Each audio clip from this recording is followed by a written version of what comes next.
So, welcome to the fifth lecture of module 3. So, in this lecture, we shall cover today the AutoStart's EDART, solid ground curing, microstereolithography, robotic SLA, and some other processes based on liquid as a raw material. So, if on the scanning system side we use flying optics and a sharp laser beam on a liquid bed and build the part in minus z direction, and if the build direction is minus z, of course utilize the bottom feeding mechanism, then the already available system is by AutoStart's EDART. So, this is how the system looks like. The AutoStart's Company Limited, founded in 1984, is a Japanese manufacturer of stereolithography systems. The setup of the laser is found under the resin tank. So, this is the laser system and it is under the liquid tank, and of course, this particular window will be a transparent window.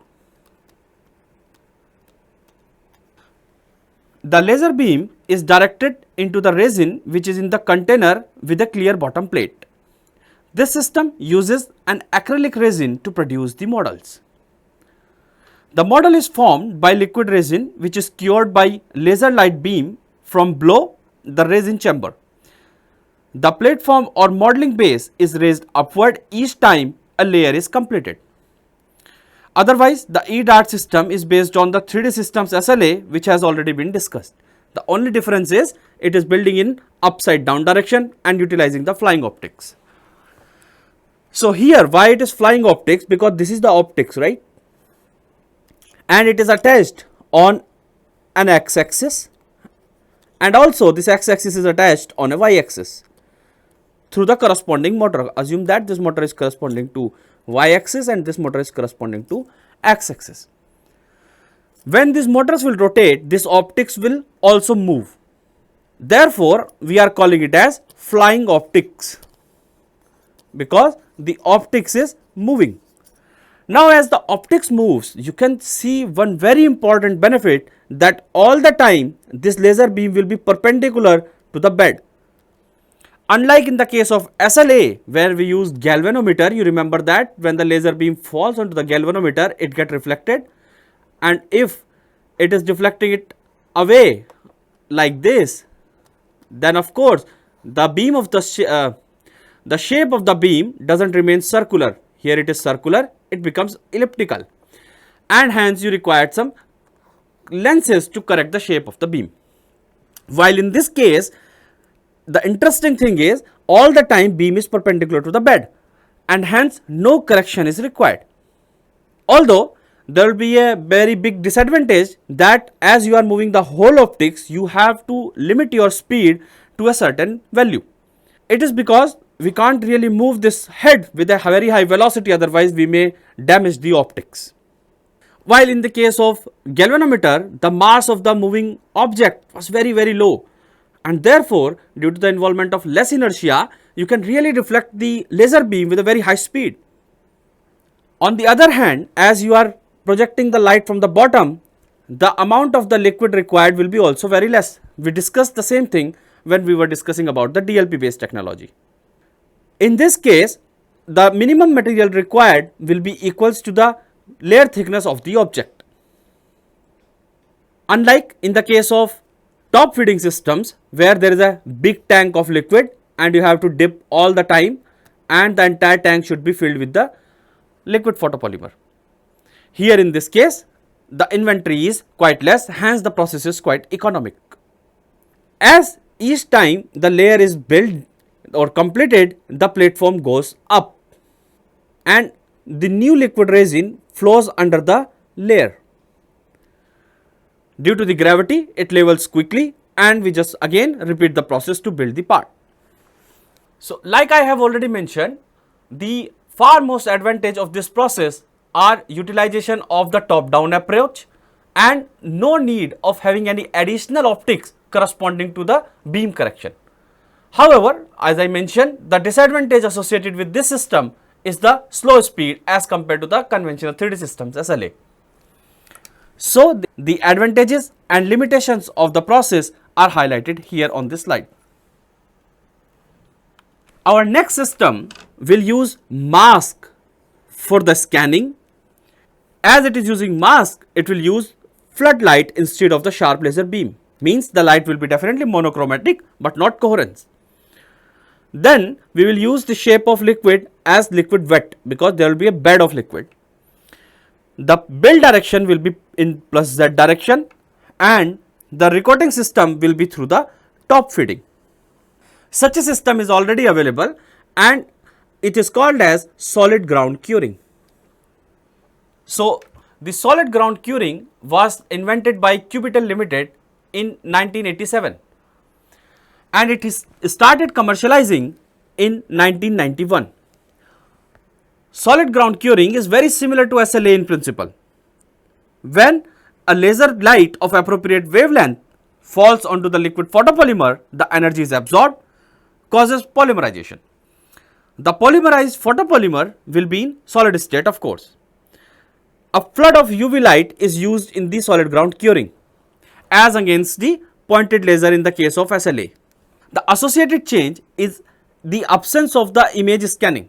Instead, the flood is made to pass through an optical mask. This mask is nothing but the negative of the region to be polymerized. So, for example, you want to scan a circular part, right? Then we will create a mask of its negative that will have the opaque portion here and a transparent region here. So that when a floodlight falls into it, it will just pass through this section only. The region of liquid photopolymer where the light falls becomes solid. The remaining liquid can be drained and it is replaced and filled by the liquid wax. Now this is something very interesting. We are using a second material for support mechanism. Unlike in the 3D systems SLA which we discussed earlier, the same material was used to create the support as well, which becomes very difficult later on to remove. However, if we have freedom to utilize second material for generating the support, there could be some means of removing that additional support material by inappropriate way. So, an entire area is exposed together. This process is fast, build time is proportional to the height of the object and not the volume. This statement already we have proved in the case of DLP, because each time whatever the size of this circle which you are scanning, if it is small r or it is capital R or whatever the radius of this circle is, it doesn't matter. It will scan the whole layer in the same time. Hence, if you want to calculate the time to build the part in the case of solid ground curing, it will be directly proportional to the height of the object, not the volume of the object. Of course, the power of the laser and exposed time decide the layer thickness. Here in this case, explicit support structures are required and this is achieved by simply pouring the wax in the region not affected by the light. No need to compute the region requiring support and modify the CAD accordingly. Meaning to say, you need not to calculate the triangles those required the support mechanism in the pre-processing. Here you just build the part, remove the remaining or drain out the remaining liquid material and pour the wax over it. Wax will automatically fill the empty space. Hence, you need not to find out where to add material because you are pouring a bulk of wax material here. So, to visualize better, let me just show you the process cycle for solid ground curing. We start with creation of the mask. Of course, the mask is nothing but the negative of the region which you want to cure. Here, this steel gray region shows that this is the opaque region and light will not pass through this region, and only the light will pass through the region shown in the white color here. First, we create the mask for the corresponding layer. Then, we do the resin recoating. We spread a layer of resin over the pre-built layer. And here you can see the spreading of the layer. It is the top feeding. You are spreading it in the form like a curtain, which we discussed in the case of objects polyjet. In a very similar fashion, we spread the layer of resin. Then after that, we place the photo mask over this. We place the photo mask over the spreaded liquid resin and switch on our UV lamp. When the UV lamp is on, of course, the light will pass through only through this region which is not opaque, and it will not pass through the remaining region. As a case, this portion which is shown here in yellow color will be in the liquid form, and the region which is here in the white color will be in the solid form. Therefore, after curing of the desired region, the liquid resin can be wiped off like this. This is a vacuum blade. It is sucking away all the material remaining in the liquid form on the slice. Hence, you will end up having a small protrusion of the cured layer. The next step is to spread now a layer of wax. The wax is also spreaded in a similar fashion like we spreaded the resin over it. Now, after spreading the layer of wax, it will be having some extra material also somewhere deposited. So, we perform a face milling operation. While performing the face milling operation, the additional material with or the additional wax deposited here can be removed, and you can maintain your Z accuracy. Then again, the UV lamp is on, and again the final curing happened through the high power UV lamp.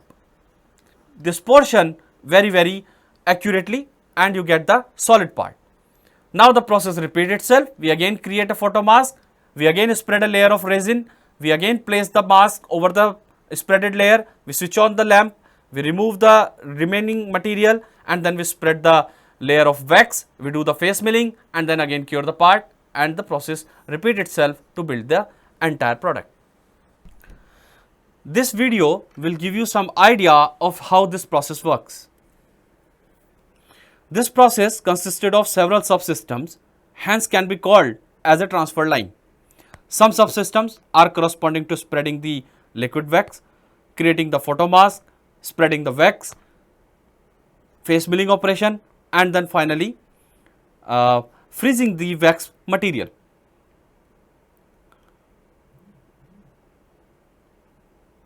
So, the first step, like in other additive manufacturing process, here also to create the CAD model and convert it into the STL file.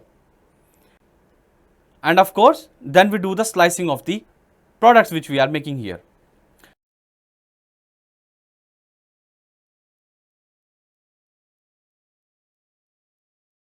This slicing data is used to create the photo masks. This is the process cycle which I just explained to you. The first step is usually to create the photo mask. To create the photo mask, ink is deposited in the region where we do not want the light to pass through. Here you can see the black color region is the opaque region, and when it will come under the UV lamp, it will allow only the light to pass through the region which is transparent to the light. As the region got cured where the light get passed through, the remaining portion will be in the liquid form only. The meanwhile, when we are removing the liquid region, the photo mask will be created on the another hand. We wiped off the liquid material, and as a result, you will have a thin wall structure in this particular case. Next step is to spread the layer of wax. After spreading the layer of wax, we used to have a cold plate that makes sure the wax got freezed. Then a face milling operation is used to make it uniform on the top side. Then after that, the process repeats itself. The steps are, it spreads a layer of the liquid resin, and again the curing happened, and the process repeats itself continuously. After completion of the part, you have to of course de-wax it, meaning to say you have to remove the wax like material, and as a result you will have your final part.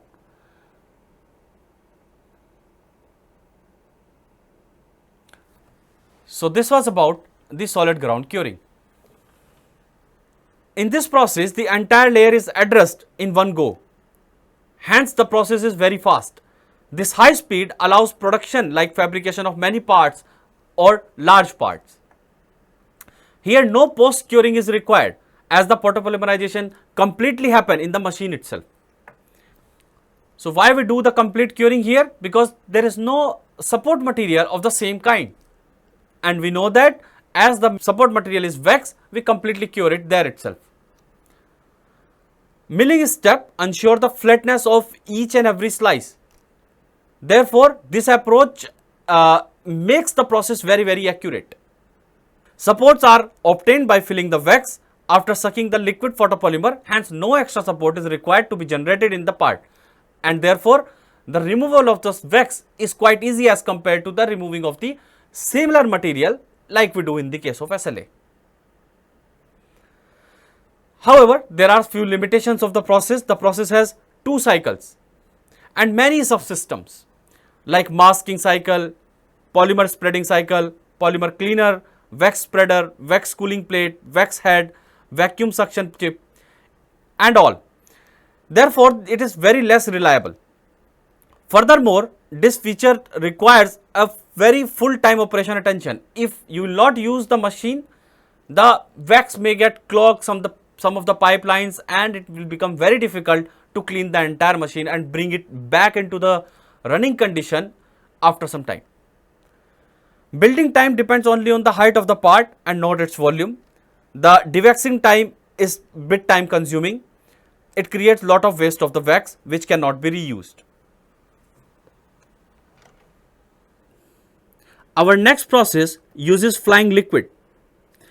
A sharp laser beam on a liquid wet build the part in plus Z direction and utilizes the top feeding, and hence it is called as microstereolithography.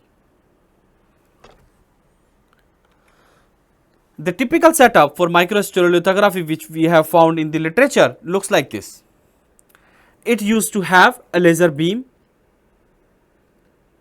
which got a focal point at a particular level on the liquid wet.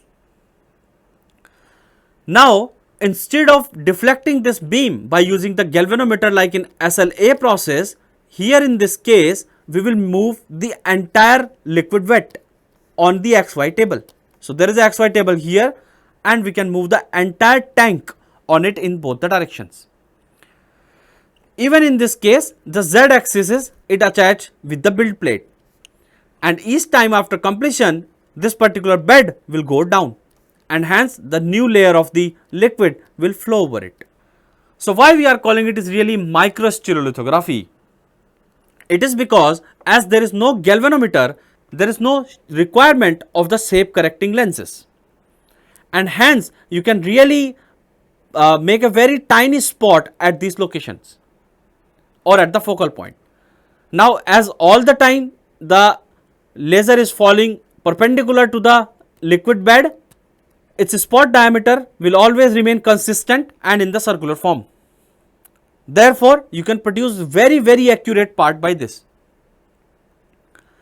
However, the process is very slow as compared to the other processes we discussed so far for SLA. It is because here you are moving the liquid bed. Moving a liquid bed may not be a very wise decision. It is because when you move the liquid bed, there may be a chances of producing waves in the photopolymer liquid tank. However, it can be reduced by moving the XY table with a very low speed, but this we will do with a compromisation in the productivity. Here in the work of Besserer et al. In 2001, the resin was mixed with the ceramic powder and then they were able to produce the parts out of it. However, this system is not really very popular. I am showing it just for the sake of completion of our classification so that you can have an idea what will happen if we have the flying liquid bed, means the liquid bed itself is moving. You will get a good accuracy, but you will not be having a very good production rate in this case. Now, let me discuss some of the very interesting and the futuristic SLA processes such as robotic SLA.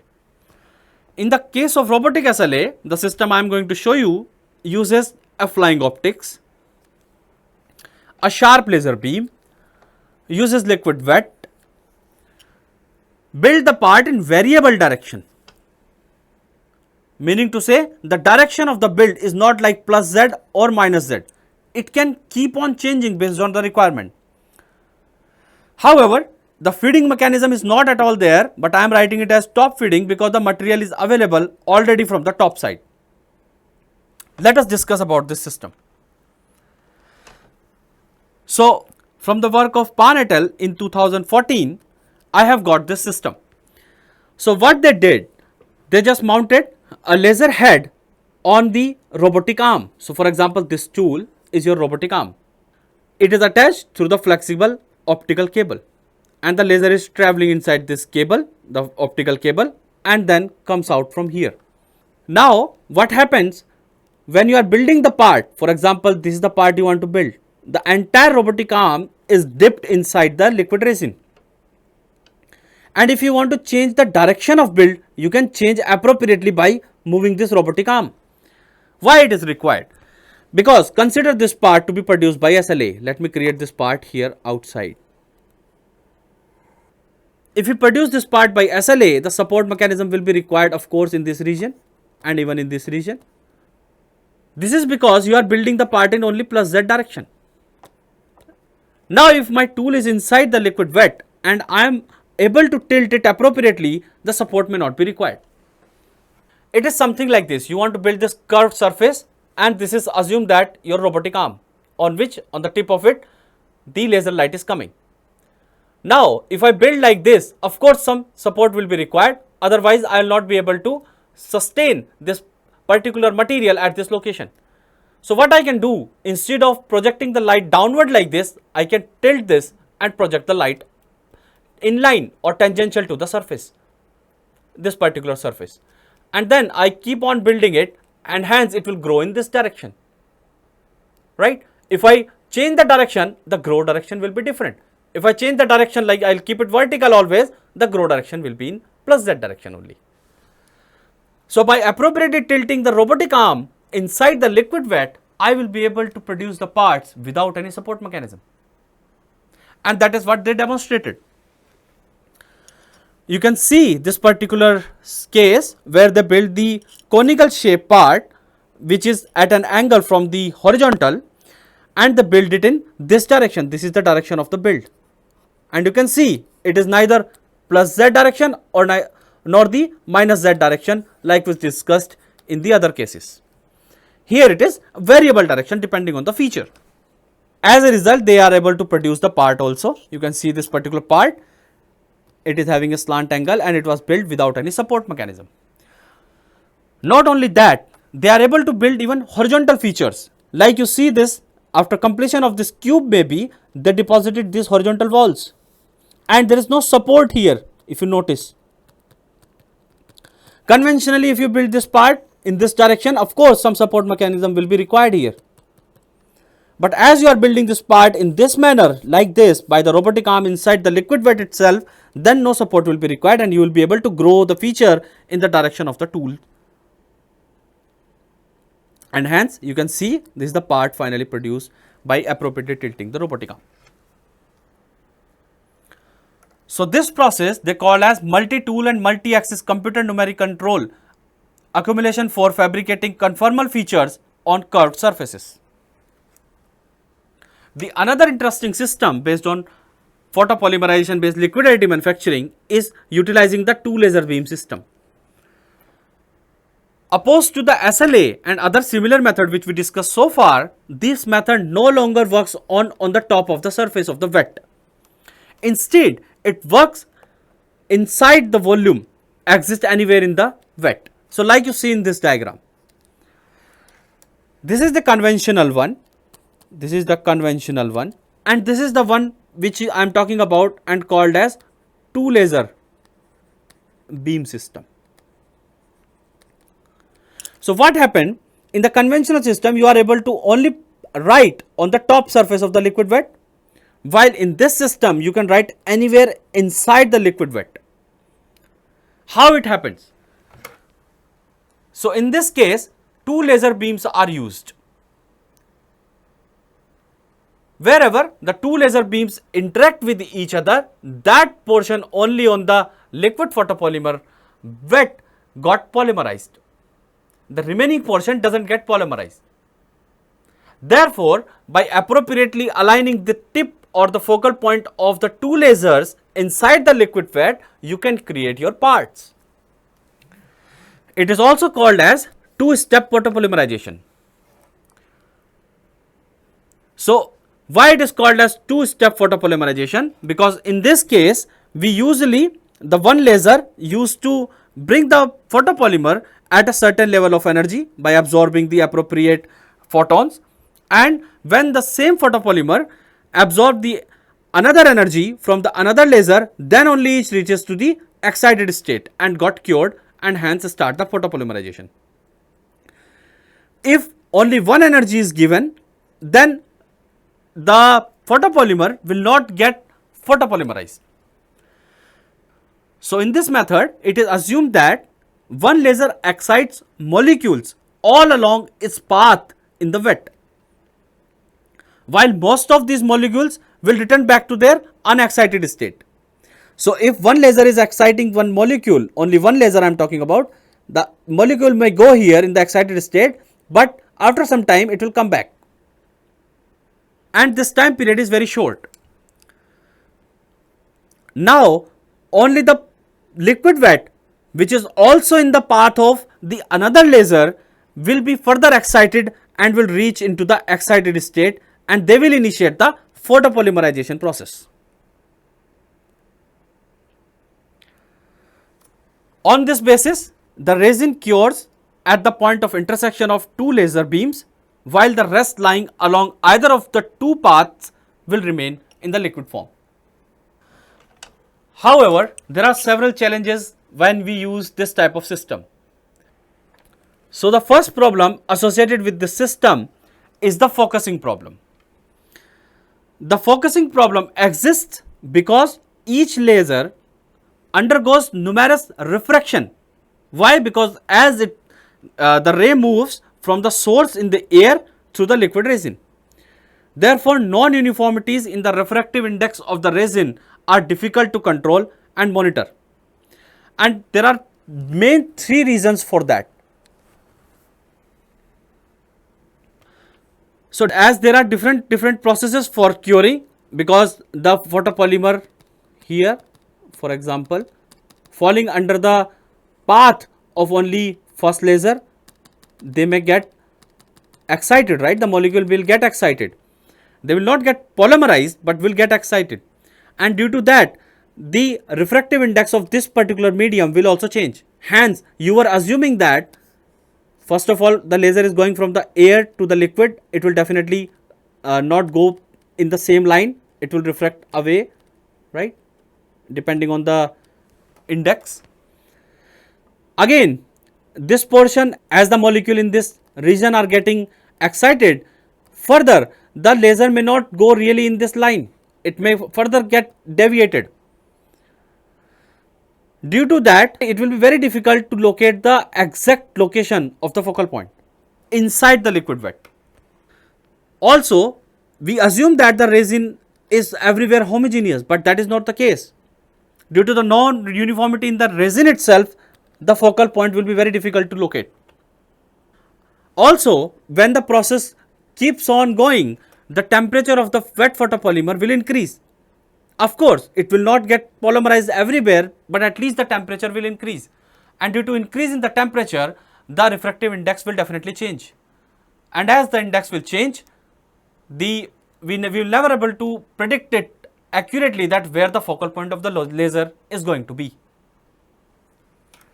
The second problem is associated on how two laser beam moving at the high speed can focus to a very small and accurate point of interaction.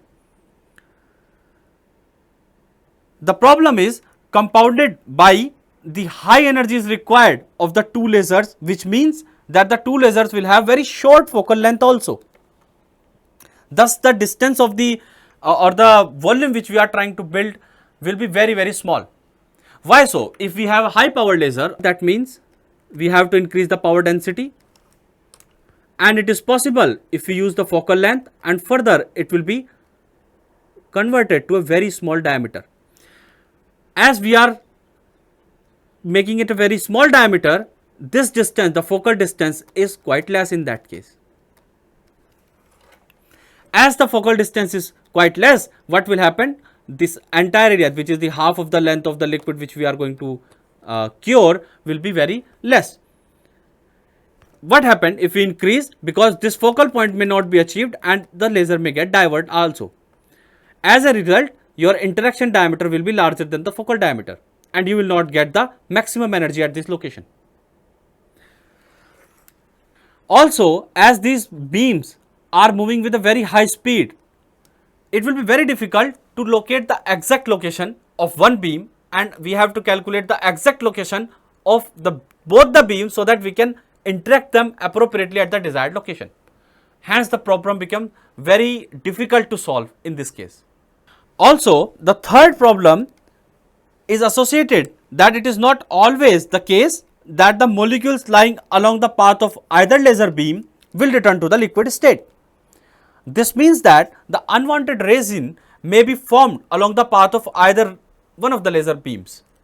Consequently, the cured resin may pose further problem to rest of the process, because the cured resin will not will absorb further energies and you will not be able to get the energy at the another location with the same value which you were getting earlier. So, the process looks very promising, but there are several challenges associated with the two beam system. The next emerging SLA based system is volumetric stereolithography.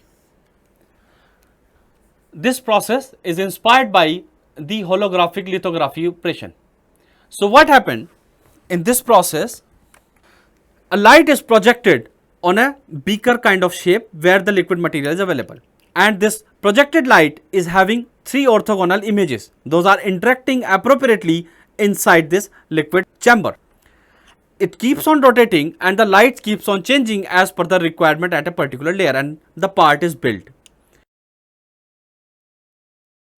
In other words, it is really a layerless operation. You need not to do the slicing in any direction.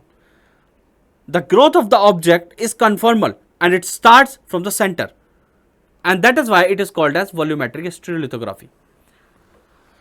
However, such setups are still in the laboratory level only and under the research. I have not found any commercially system available for this particular technology, but as it's an emerging technology, it worth our attention. Now let us discuss about a process which is not really based on the polymerization, but uses liquid as a raw material. That is freezing based liquid additive manufacturing. In other words, it is called as rapid freezing prototyping. So, most of the discussed polymerization based liquid additive manufacturing processes are quite expensive, and many of them generate substance such as smoke, dust, hazardous chemical etc., which are harmful to human health and the environment as well. Continuing the innovation is essential in order to create new rapid prototyping processes that are fast, clean and of low cost. Dr. Ming Liu of University of Missouri in the laboratory of virtual and rapid prototyping has developed an environmental friendly additive manufacturing process that uses cheap and clean material and can achieve very good layer binding strength, fine resolution and fast build speed as well. They have invented such a process called as rapid freeze prototyping, RFP, that can make three-dimensional ice parts of arbitrary geometry layer by layer by freezing of two droplets. It consisted of the following four subsystems. The first one is a 3D positioning subsystem. Second is a liquid deposition subsystem. Third is freezing chamber, and fourth is the electronic to control the device. In this case, the XY table on which we are trying to build the part is completely kept inside a freezer. Then through the two nozzles, one for the main material and another for the support material, deposited the water material on the substrate. As the water falls onto the substrate, it got freeze. Wherever required, the main material is deposited. Wherever required, the support material is deposited. The difference between the main material and the support material is, the support material is also water, but it is mixed with some impurities like sugar. If we mix the impurities with the water, the melting temperature reduces. Instead of melting at 0 degree, the water with the impurity get melts at the lower temperature. And hence, for example, if the water is to be melted at 0 degree centigrade, the water which is mixed with the impurities will get melted at the lower temperature, assume at -4. As a result, at -4 degree centigrade, you will have a ice pattern of pure water. So based on this principle, the system looks like this. The entire XYZ table is kept inside the freezing chamber under a very low temperature up to -20 degree centigrade. The part is mounted on the Z axis like you see here. And after deposition of each layer, the elevator moves down by the desired layer thickness. As I have mentioned, the fallen droplets freeze immediately by convection through the cold environment and conduction by the previously frozen layer. So conduction happen in this direction and convection all over into the freeze. As you can see here, there could be two types of delivery nozzle. One is the continuous nozzle, another is drop on demand nozzle.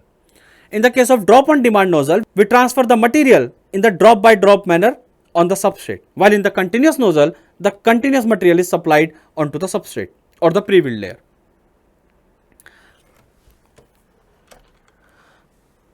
Now to produce the overhang or undercut feature, like I have explained, a support material is deposited in the required region.